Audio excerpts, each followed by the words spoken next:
Welcome back in our programme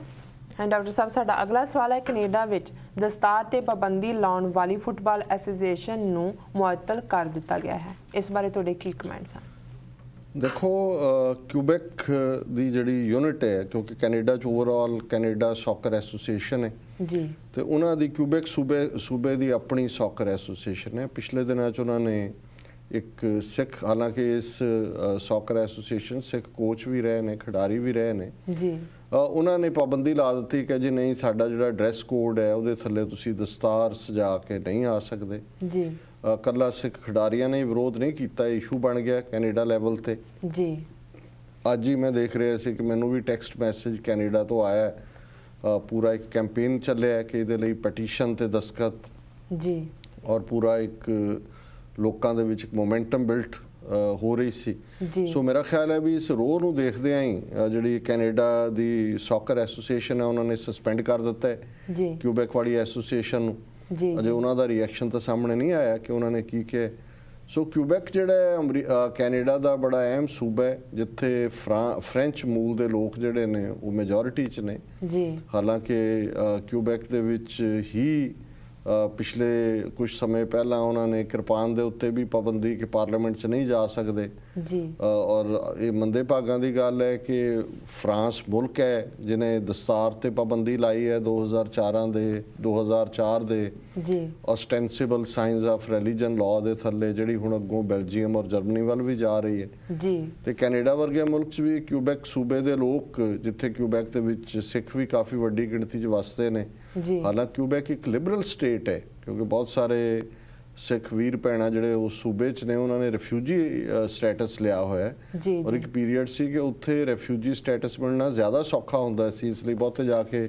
अपलाई उत्थे करते थे जिवें अमरीका जाए बहुतिਆਂ ने कैलीफोर्निया या न्यूयॉर्क च कीता जी सो क्यूबेक दे विच ईवन उन्हां दे जिहड़ा सिख बच्चों नूं स्कूल दे विच किरपान पा के जाण दी आग्या भी क्यूबेक सूबे च मिली हालांकि वो भी कोर्ट केस तो बाद होया जी सो चंगी गल है भी कैनेडा सॉकर एसोसीएशन ने जिहड़ा ये कदम उठाया जी पर इसका नैगेटिव पक्ष ये है कि जे हुण उस जिहड़ी क्यूबेक सॉकर एसोसीएशन ते पाबंदी लगदी है तो ये प्लेयर हर्ट होंदे ने प्लेयर्स नूं और उन्हां सिख प्लेयर भी शामिल ने जी सो असीं समझदे हैं भी जिहड़ी यूनिट है क्यूबेक दी इन्हां नूं अपनी अड़ी छड्ड के तो जिहड़ा एकोमोडेट करना चाहिए जिहड़ा सिखां दा धार्मिक कंसर्न है और ताकि ये पूरी तरह कैनेडा सॉकर एसोसीएशन दे विच अपने मैच खेड सकन जी भी सस्पेंशन चंगी गल नहीं है पर असीं इन्हां दा धन्नवाद भी करते हैं कैनेडा सॉकर एसोसीएशन का भी उन्होंने सिखां दी भावनावां नूं रैकगनाइज कीता जी चीन दा पुलाड़ विच सब तो लंबा पुलाड़ अभियान शुरू इस बारे तुहाडे की कमेंट्स हैं? देखो ਜਿਹੜੇ सज्जन मैनू अज छड्डण आए स्टूडियो तक उन्होंने भी सारे रस्ते गल यही की जी कि देखो चाइना कित्थों उठ के कित्थे चला है हालांकि वो एक अफ्रीकन अमेरिकन मूल दे सज्जन सी बट स्पेस टैक्नोलॉजी नाल बड़े वैल वर्सड उन्होंने मैनू बड़े वेरवे दिते कि भी ये जिहड़ा इन्हां दा अंतरिक्ष अभियान है जी पुलाड़ मिशन ये एक पुलाड़ स्टेशन परमानेंटली बना रहे हैं उहदे नाल लैबोरेटरी अटैच होएगी हुण जिहड़ा मिशन है स्लोज 10 ये 15 दिन पुलाड़ दे विच रहेगा और जिहड़े 3 पुलाड़ यात्री जा रहे हैं पुलाड़ दे विच उन्हां दे विच एक औरत है जी सो रिमार्केबल और ये चीन ने अपने बलबूते ते कीता है हुण भारत वाले भी कोई ना कोई ड्रामा अजे पुलाड़ स्टेशन दा इन्हां ने की बनाना है कोई ना कोई करदे ने पर तुसीं बहुत वारी देखोगे कि उहदे विच रशियन साइंटिस्ट इनवॉल्व होंगे ने स्पेस जरूर भारत की कितों भावा या किसी होर थां जिहड़ी इंस्टीट्यूट के नाम नाल उहनूं जोड़ दिता जाता है जिहड़ा इंडिजिनस है या देसी तरीके नाल बनाई जिहड़ी चीज़ है वो बहुत घट है लेकिन चीन की खूबसूरती ये है भी चीन ने पिछले उदों की चीन आज़ाद होया रादर चीन दे विच किन्नियां खूनी जंगा हुईयां जापानियां दे खिलाफ लड़े फिर रूस का भी वतीरा हो जाया सी चियांग काई शेक और मौसे तुंग की टक्कर हुई फिर जो ही चाइना जिहड़ा है उहदे च रेवोल्यूशन आया कोरियन वार हुई अमरीका दे नाल 1952-53 जिहदे च भारी नुकसान होया दोनों साइड्स का सो इहदे बावजूद चीन ने इकोनॉमी वाइज अपनी दुनिया दे विच थां बनाने दे लई अज सूडान होए साउथ अफ्रीका होए गवांढी देश होण किते भी है जिथे एनर्जी है दूजा चाइना ਜਿੰਨੀ ਤੇਜ਼ੀ ਦੇ ਨਾਲ ਐਕਸਪੈਂਡ ਕਰ ਰਿਹਾ ਆਪਣੇ ਇਕਨੋਮਿਕਲ ਰਿਸੋਰਸਿਸ ਨੂੰ ਜੀ ਔਰ ਮਦਦ ਕਰਦਾ ਹੈ ਦੂਜਿਆਂ ਦੀ। ਤੇ ਪੁਲਾੜ ਦੇ ਵਿੱਚ ਹੁਣ ਤੱਕ ਅਮਰੀਕਾ ਜਾਂ ਰੂਸ ਦੀ ਸਰਦਾਰੀ ਰਹੀ ਹੈ ਜੀ। ਤੇ ਜਿਵੇਂ ਚਾਈਨਾ ਨੇ ਆਪਣਾ ਇਹ 15 ਰੋਜ਼ਾ ਮਿਸ਼ਨ ਔਰ ਜਿਹਦੇ ਵਿੱਚ ਪਰਮਾਨੈਂਟ ਉਹਨਾਂ ਨੇ ਆਪਣਾ ਸਪੇਸ ਸਟੇਸ਼ਨ ਬਣਾਉਣਾ ਹੈ, ਜੀ ਉਹ ਸੱਜਣ ਮੈਨੂੰ ਦੱਸ ਰਹੇ ਸੀ ਕਿ it's so neat and clean ਜੀ ਜੀ ਕਿ ਵੀ ਜਿਹੜਾ ਉਹਨਾਂ ਦਾ ਸਾਰਾ ਸਿਸਟਮ ਹੈ ਕਿ ਦਿਸ ਇਜ਼ ਰਿਮਾਰਕੇਬਲ। ਔਰ ਇਹ ਮੈਂ ਸਮਝਦਾ ਵੀ ਉਹਨਾਂ ਲੋਕਾਂ ਦੀ ਇਹ ਡਿਵੋਸ਼ਨ ਹੈ ਕਿ ਉਹ ਆਪਣੇ ਦੇਸ਼ ਨੂੰ ਪਿਆਰ ਕਰਦੇ ਨੇ ਜੀ। ਔਰ ਸਖਤੀ ਵੀ ਹੈ ਕਿਸੇ ਹੱਦ ਤੱਕ। ਸਾਡੇ ਤਾਂ ਸਭ ਉੱਤੋਂ ਥੱਲੇ ਤੱਕ ਕਰਪਟ ਨੇ, ਚੋਰ ਨੇ। ਮੈਂ ਉਹਨੂੰ ਸੱਜਣ ਨੂੰ ਜੋਕਿੰਗਲੀ ਕਹਿ ਰਿਹਾ ਸੀ, ਮੈਂ ਕਿਹਾ ਜੀ ਜੇ ਸਪੇਸ ਸਟੇਸ਼ਨ ਦਾ ਕੋਈ ਪੁਰਜਾ ਢਿੱਲਾ ਹੋ ਗਿਆ ਫਿਰ ਕਹਿੰਦੇ ਫਿਰ ਦੈਨ ਦੋ scientist will face the firing squad, ਫਿਰ ਤਾਂ ਸਾਹਮਣੇ ਗੋਲੀਆਂ ਖਾਣਗੇ। ਜੀ ਜੀ। ਸੋ ਕਿਤੇ ਨਾ ਕਿਤੇ ਸਖਤੀ ਵੀ, ਪਰ ਉਹਨਾਂ ਦਾ ਪੈਟਰੀਓਟਿਜ਼ਮ ਵੀ ਹੈ ਜਿਹਨੇ ਇਸ ਗੱਲ ਨੂੰ ਅੱਗੇ ਲਿਆਂਦਾ। ਜੀ ਡਾਕਟਰ ਸਾਹਿਬ, ਤੁਹਾਡਾ ਬਹੁਤ ਬਹੁਤ ਧੰਨਵਾਦ ਸਾਡੇ ਸਵਾਲਾਂ ਦਾ ਜਵਾਬ ਦਾ। ਤੇ ਹੁਣ ਸਾਡੇ ਦਰਸ਼ਕਾਂ ਨੂੰ ਦੱਸੋ ਅੱਜ ਦਾ ਵਿਚਾਰ। ਅੱਜ ਦੇ ਵਿਚਾਰ ਲਈ ਅਸੀਂ ਭਾਈ ਆਨੰਦ ਲਾਲ ਜੀ, ਜਿਹੜੇ 10ਵੇਂ ਪਾਤਸ਼ਾਹ ਦੇ ਵਰਸਾਏ ਹੋਏ ਗੁਰਸਿੱਖ ਜੀ, ਜਿਨ੍ਹਾਂ ਨੇ ਫਾਰਸੀ ਦੇ ਵਿੱਚ ਰਚਨਾਵਾਂ ਕੀਤੀਆਂ ਨੇ, ਉਹਨਾਂ ਦੀ ਗਜ਼ਲ ਨੰਬਰ 4 ਪਿਕ ਕੀਤੀ ਹੈ ਜੀ। ਔਰ ਇਸ ਦਾ ਥੀਮ ਜਿਹੜਾ ਹੈ, ਜਿਵੇਂ ਉਹਨਾਂ ਦੇ ਬਾਕੀ ਲਿਖਤਾਂ ਦਾ, ਗਜ਼ਲਾਂ ਦਾ, ਰੁਬਾਈਆਂ ਦਾ ਥੀਮ ਹੈ ਜੀ, ਉਹ ਇਹੀ ਹੈ ਕਿ ਜੇ ਰੱਬ ਦੀ ਯਾਦ, ਰੱਬ ਦਾ ਪਿਆਰ ਬੰਦੇ ਦੇ ਤੁਰ ਅੰਦਰ, ਦਿਲ ਦੇ ਵਿੱਚ ਵਸ ਜਾਏ ਤੇ ਫਿਰ ਦੁਨੀਆ ਦੇ ਵਿੱਚ ਵੀ ਖੁਸ਼ੀ ਔਰ ਖੇੜਾ ਹੈ। ਜੀ। ਔਰ ਇਸ ਤੋਂ ਵੱਧ ਕੇ ਕੋਈ ਚੀਜ਼ ਜਿਹੜੀ ਹੈ ਉਹ ਨਸ਼ਾ ਨਹੀਂ ਦੇ ਸਕਦੀ ਜਿਹੜੀ ਕਿ ਰੱਬ ਦੇ ਨਾਮ ਦਾ ਨਸ਼ਾ ਹੈ। ਸੋ ਉਹਨਾਂ ਦਾ ਪਹਿਲਾਂ ਮੈਂ ਜਿਹੜਾ ਰਾਈਟ ਅਪ ਹੈ ਉਸ ਨੂੰ ਫਾਰਸੀ ਦੇ ਵਿੱਚ ਹੀ ਪੜਾਂਗਾ। ਜੀ। ਬਿਆ ਐ ਸਾਕੀਏ ਰੰਗੀਨ ਜੀ ਮੈਂ ਪੁਰਕੁਨ ਅਯਾਗ ਈਜਾ ਨਸ਼ਾਏ ਲਾਲ ਮੈਂ ਗੁਨਤ ਜੇ ਹਕ ਬਖਸ਼ੰਦ ਸੁਰਾਗ ਈ ਨਾ ਅਨਲ ਹਕ ਅਜ਼ ਲਬ ਮਨਸੂਰ ਗਰਚੂ ਸ਼ੀਸ਼ਾ ਕੁਲ ਕੁਲ ਕਰਦ ਕੇ ਆਰਦ ਤਾਬੇ ਈ ਸਾਹਿਬਾ ਕੁਜਾਂ ਜਾਮੇ ਦਮਾਗ ਈ ਜਾ जहाँ तारीक शुद्ध जाना बर अफरोज ई कदराना नुमा रुख सारे ताबा कि मैं बायद चराग इंजा बाई यकदम की याद आई तवा उमरे बसर बर्दन बाई यकदम के याद आई तवा उमरे बसर बुर्दन अगर यकदम कसे याबद बशौके हक फराग ही ना। अखीरला उन्हों का शेर है जी। दो चश्मे मन के दरियाए अजीमो शान बवद गोया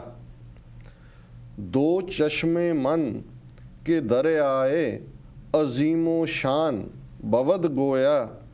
जी हर असकम बवद शादाबिए सद बाग बाग इंजा। इसका पंजाबी अनुवाद है जी। ऐ मेरे अलबेले साकी भर दे नाम प्याला लाल नशे दे नाल मैं कर ਲਾਂ जीवन पंद सुखाला जी। ऐ मेरे अलबेले साकी ਭਰ ਦੇ ਨਾਮ ਪਿਆਲਾ ਲਾਲ ਨਸ਼ੇ ਦੇ ਨਾਲ ਮੈਂ ਕਰ ਲਾਂ ਜੀਵਨ ਪੰਧ ਸੁਖਾਲਾ ਬਾਂਗ ਸੁਰਾਹੀ ਵਾਂਗ ਅਨਲ ਹਕ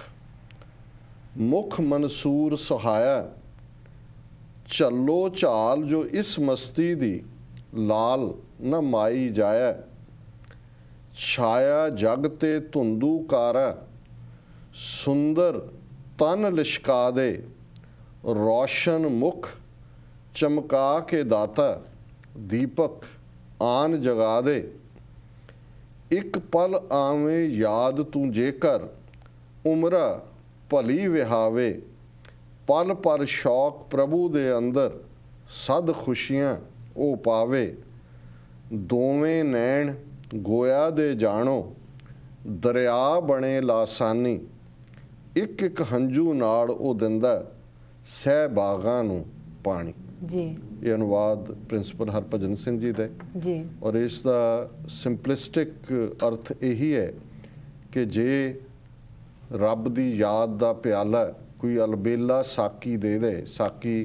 जापानी ज़बान दे विच शराब नूं कहंदे ने। वैसे ये शब्द बहुत वार मैखाने, शराब जां जिहड़े इस किस्म दीयां गज़लां कहंदे ने वो भी इस्तेमाल करदे ने, पर वो इश्क मजाजी दी दुनिया है, ये इश्क हकीकी दी दुनिया है। और इस इश्क हकीकी दे लेखक भाई नंद लाल जदों ये कहंदे ने तो ये गुरमुख की गल है, क्योंकि रब की याद का प्याला रब नाल जुड़िया होया बंदा तुहानूं दिंदा, उसनूं ही उन्होंने साकी कहा। ऐ मेरे अलबेले साकी भर दे नाम प्याला, लाल नशे दे नाल मैं कर ਲਾਂ जीवन पंध सुखाला। क्योंकि पुरानी शराब का रंग भी लाल हुंदा सी, ते ये लाली दिल की लाली भी है कि जिथे तुसीं पूरे उस प्यार दे रंग विच असीं कहंदे हैं लालो लाल है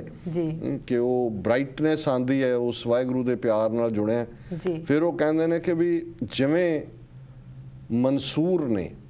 अनल हक का नारा लाया सी। हुण मंसूर इराक विच एक फकीर होया है, सूफी दरवेश और जदों अनल हक ये फारसी का शब्द है, इनू संस्कृत कहते हैं अहम ब्रह्म अस्ति कि मैं ही रब है। सो मंसूर ने जदों ये नारा लाया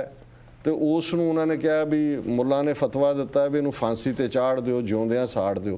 पर भाई साहब कहते हैं कि जदों मंसूर दे मूँह तो ये गल निकली सी तो ये उसते रब दे प्यार दी मस्ती सी, तो मैनू भी वो मस्ती मिल जाए। तो अखीर च उन्होंने कहा भी सारे संसार दे विच हनेरा है ते तेरे प्यार दा जे मैनू सहारा मिले तो फिर वो इस किस्म दी लाली है जिहड़ा सारे हनेरे नूं रुशना देगा। तो फिर वो कहंदे ने कि मेरियां अखां चों जिहड़े वैराग दे हंझू निकल रहे ने, एक एक हंझू जिहड़ा वो 100 खुश्क बागां नूं जिहड़े खुश्क दिल ने उन्हां नूं पानी देण दी समर्था रखदा है। मतलब ये है कि उहदे प्यार विच जिहड़ा रंगिया इंसान है वो वैराग जदों उहदे अथरू निकलदे ने 100 बंदियां दे अंदर वो रब दा प्यार भर दिंदे, ते फिर जिहदे अंदर रब दा प्यार आ जांदा है उहनूं जिंदगी दे अंदर खुशी ते खेड़ा मिलदा है, तो उहनूं फिर किसी दी भी परवाह नहीं रहिंदी। जी डॉक्टर साहब तुहाडा बहुत बहुत शुक्रिया, तुसीं अज भाई नंद लाल जी की गज़ल नूं विचार के तौर पर साडे दर्शकां नाल साझा गज़ल के तौर पर गज़ल नूं विचार के तौर पर साडे दर्शकां नाल साझा कीता है। तो हुण असीं अपने दर्शकां कोल लैंदे हां इजाजत। ਵੀਰ ਤੁਹਾਡਾ ਬਹੁਤ ਬਹੁਤ ਧੰਨਵਾਦ, ਤੁਸੀਂ ਆਪਣੇ ਸੁਝਾਅ ਤੇ ਵਿਚਾਰ ਸਾਨੂੰ ਆਪਣੇ ਕੀਮਤੀ ਸਮੇਂ ਵਿੱਚੋਂ ਲਿਖੇ ਨੇ ਤੇ ਇਸ ਤਰ੍ਹਾਂ ਹੀ ਲਿਖਦੇ ਰਹੋ ਸਾਡੇ ਇਸ ਪਤੇ ਤੇ sos@tv84.tv ਤੇ ਅਸੀਂ ਆਪਣਾ ਪ੍ਰੋਗਰਾਮ ਲੈ ਕੇ ਫਿਰ ਤੁਹਾਡੇ ਰੂਬਰੂ ਹੋਵਾਂਗੇ। ਤਦ ਤੱਕ ਲਈ ਸਾਨੂੰ ਆਗਿਆ ਦਿਓ। ਵਾਹਿਗੁਰੂ ਜੀ ਕਾ ਖਾਲਸਾ, ਵਾਹਿਗੁਰੂ ਜੀ ਕੀ ਫਤਿਹ।